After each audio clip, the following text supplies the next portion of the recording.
आप यहाँ अतिथि हैं मगध नरेश, और मैं यहाँ स्वागत करता हूँ। अब आप पर निर्भर करता है कि आप अतिथि की भांति मिलना चाहते हैं या हमारे मिलन के इतिहास का 19वां अध्याय रचना चाहते हैं। मगध नरेश, स्वागत है आपका।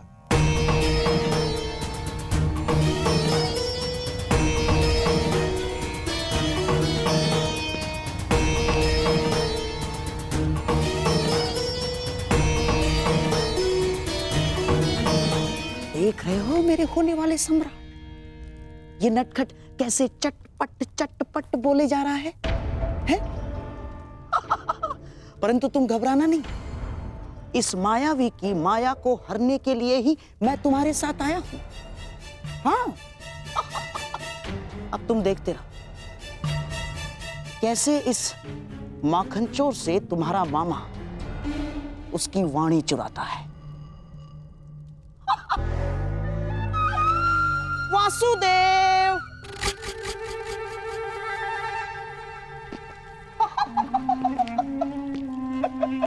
अरे गांधार नरेश, कैसे हैं आप? और ये क्या हाल बना लिया आपने अपना? मुझे आज भी स्मरण है, एक समय आप संपूर्ण आर्यव्रत के सबसे सुंदर, सबसे सुशोभित पुरुषों में से एक थे। और अब मुझे अपने नेत्रों पर विश्वास ही नहीं हो रहा। भ्राता दुर्योधन, मित्र कर्ण, यहां आओ, शीघ्र आओ। दुर्योधन, अब तुम ही बताओ, क्या मैं असत्य कह रहा हूं?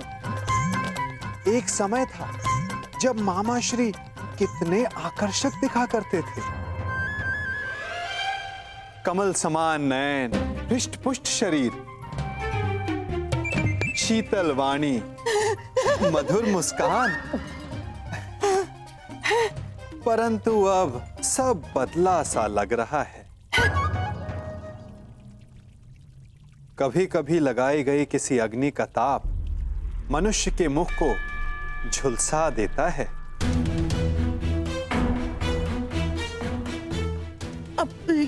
है ना दुर्योधन?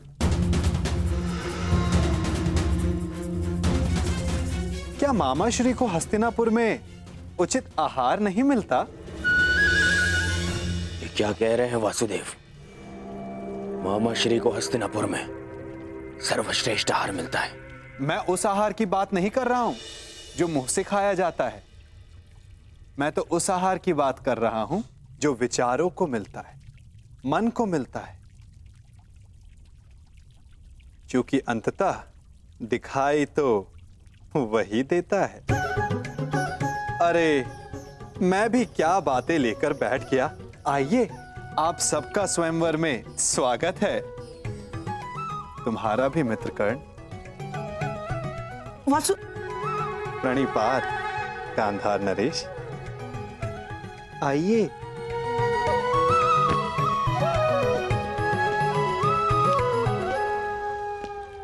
तुम मेरे साथ आओ राधे।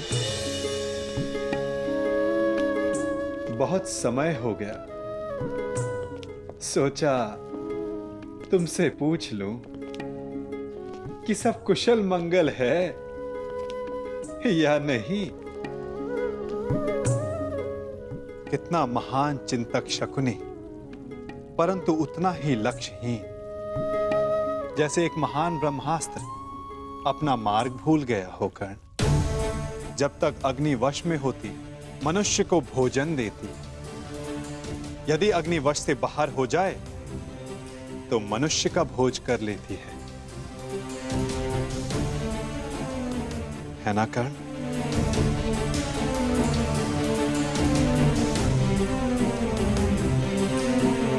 वासुदेव, क्या आप जानते थे कि वारणाव्रत में क्या हुआ? किस विषय में बात कर रहे हो कर्ण? उस भवन के विषय में जो दुर्योधन ने बनवाया, या उस भवन के विषय में जो अग्नि की भेंट चढ़ गया? यदि आप सब जानते थे परंतु आपने कुछ किया क्यों नहीं वासुदेव?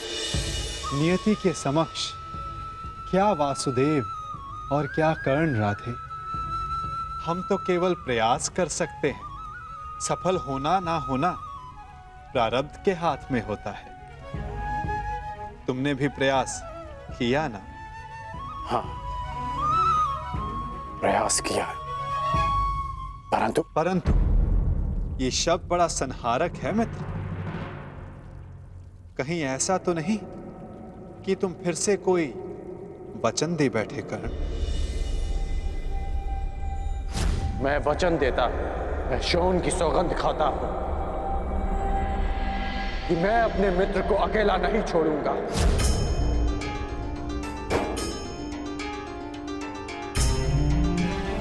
ओ कर्ण, मैंने कहा था कि वचन देते समय सावधान रहना, फिर भी दे बैठे क्यों? क्योंकि सबके पास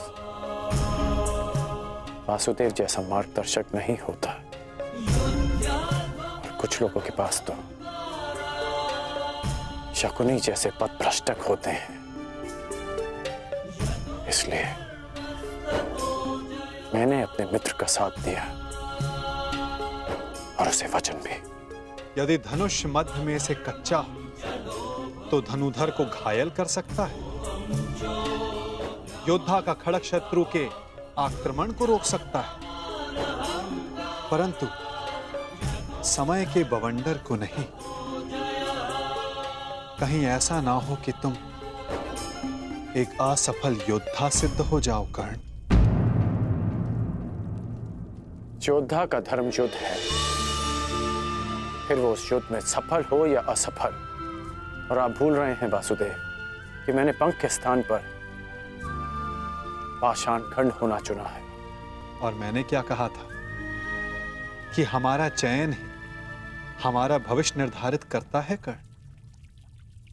स्मरण है? आपने मुझे यह स्मरण करवाने के लिए रोका है? नहीं, मैंने तुम्हें रोका है एक मंत्रणा देने के लिए कर्ण, कि स्वयंवर में तुम प्रतिभागी मत बनना। स्वयंवर में भाग लेने की मेरी कोई मंशा नहीं है। तो फिर मुझे वचन दो कि चाहे जो भी तुम स्वयंवर में भाग नहीं लोगे। आप ऐसा क्यों कह रहे हैं?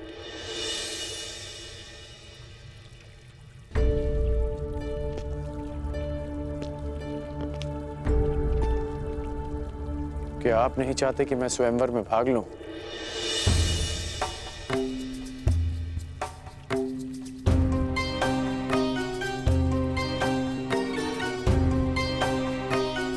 कहीं ऐसा तो नहीं कि स्वयंवर की परीक्षा का संबंध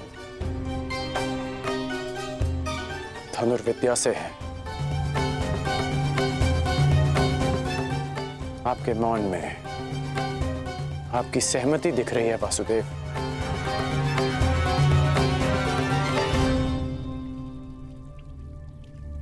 मैंने तुमसे एक वचन मांगा है राधे।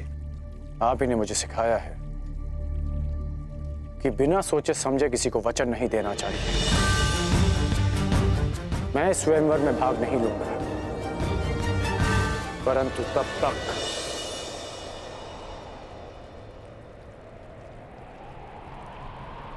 जब तक यह स्वयंवर न्यायपूर्वक चलेगा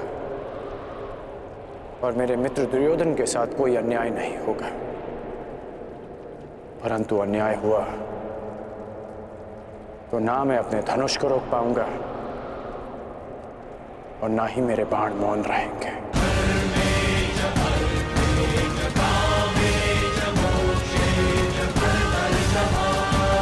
प्रणिपात वासुदेव।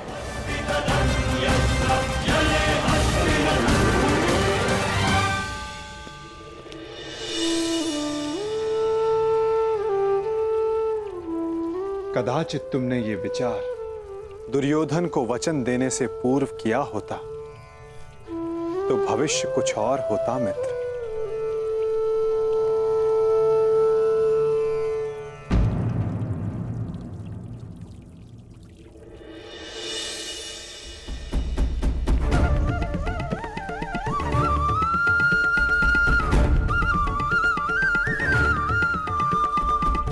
जो पहला ब्राह्मण तुम्हें मिले उसे ये दक्षिणा दे देना और कहना कि पांचाल राजभवन में एक बड़ा उत्सव हो रहा है।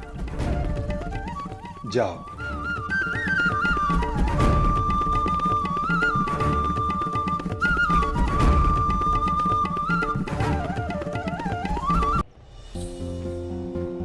कहां से ढूंढूं ब्राह्मण? ये तो उनके भिक्षाटन का समय भी नहीं है। वो रहे ब्राह्मण।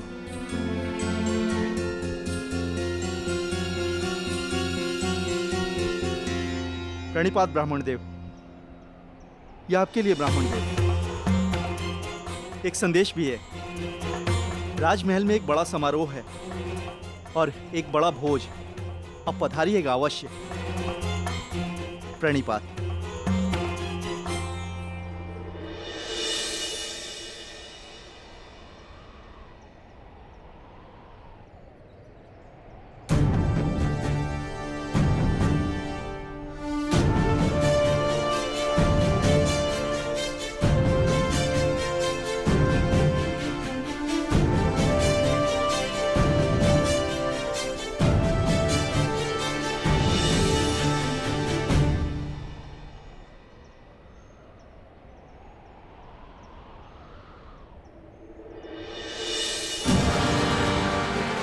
स्वर्ण मुद्रा हमारी आवश्यकता के अनुसार भिक्षा मिल गई अर्जुन। चलो अब घर चलें। परंतु भ्राताश्री, मुझे लगता है कि हमें राजप्रसाद चलना चाहिए। कदाचित कहीं वहां तक कि हमारी आवश्यकता पूर्ण हो जाए।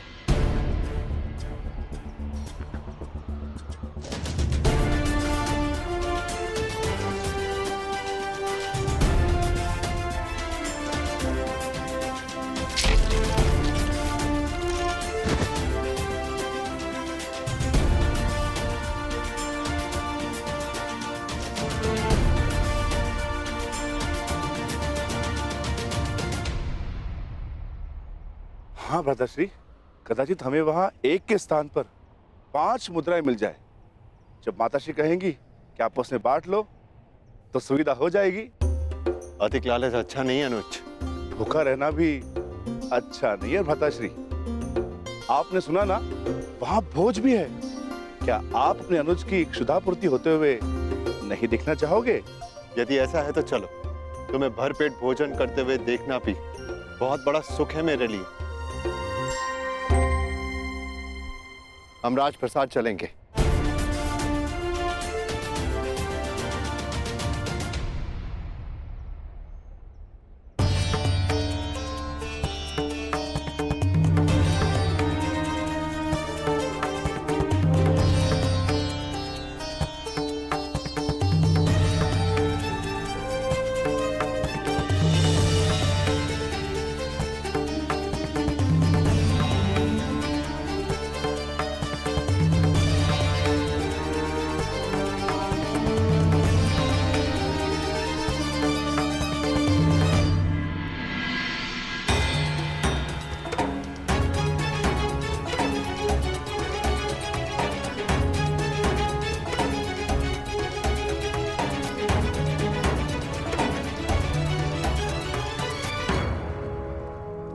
आमंत्रित अतिथियों का पांचाल में हार्दिक स्वागत। आप सभी यहाँ मेरी पुत्री याज्ञसेनी के स्वयंवर में भाग लेने के लिए पधारे। इसलिए मेरा भी यह कर्तव्य बनता है कि मैं स्वयंवर से आपका परिचय करवा दूं। मंडप के मध्य में वो जो स्थान आप देख रहे हैं, जो इस क्षण यव्यानिका से ढका हुआ है, वही वो परीक्षण है जिसमें सफल होने वाला प्रत्याशी मेरी पुत्री से विवाह कर सके। परंतु निश्चित रूप से यह परीक्षण सरल नहीं होगा।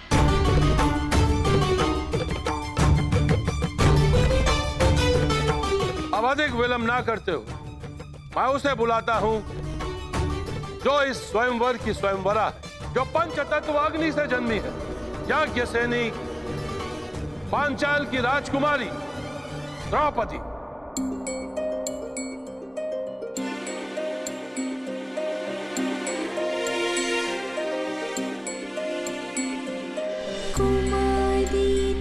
चापि पाञ्चाली वेदी मध्यात् समुत्थिता सुभागा दर्शनीयाङ्गी स्वसीताय तलोचना।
अब मैं वासुदेव कृष्ण से यह आग्रह करूंगा कि वो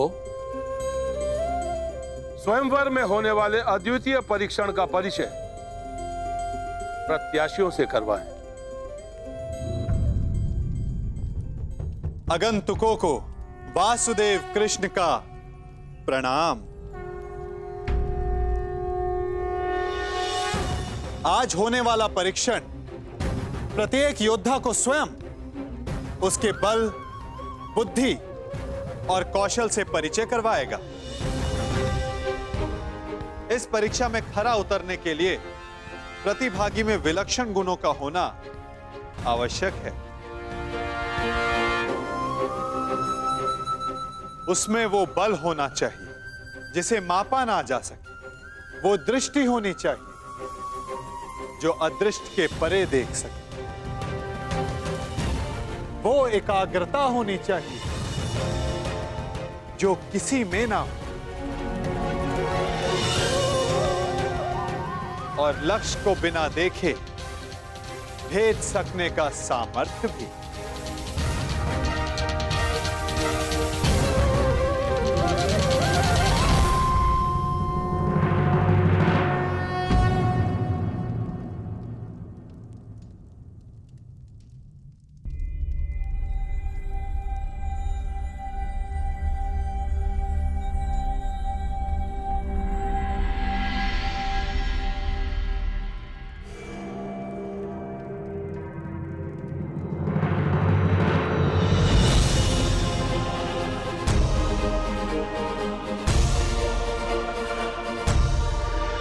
मुझे वचन दो कि चाहे जो भी हो, तुम स्वयंवर में भाग नहीं लोगे।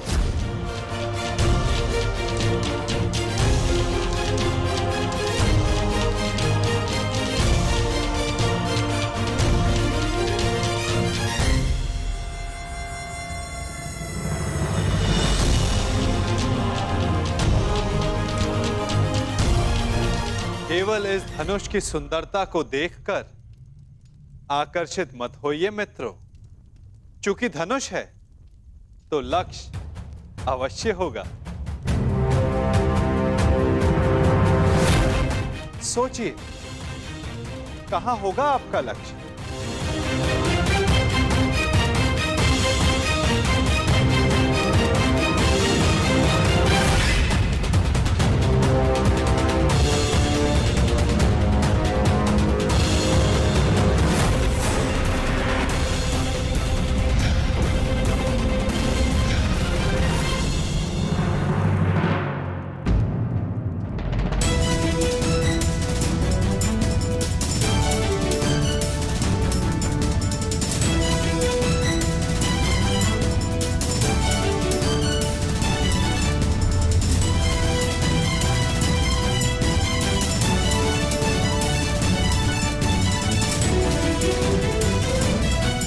इस आकाश यंत्र में स्थित मीन की आंख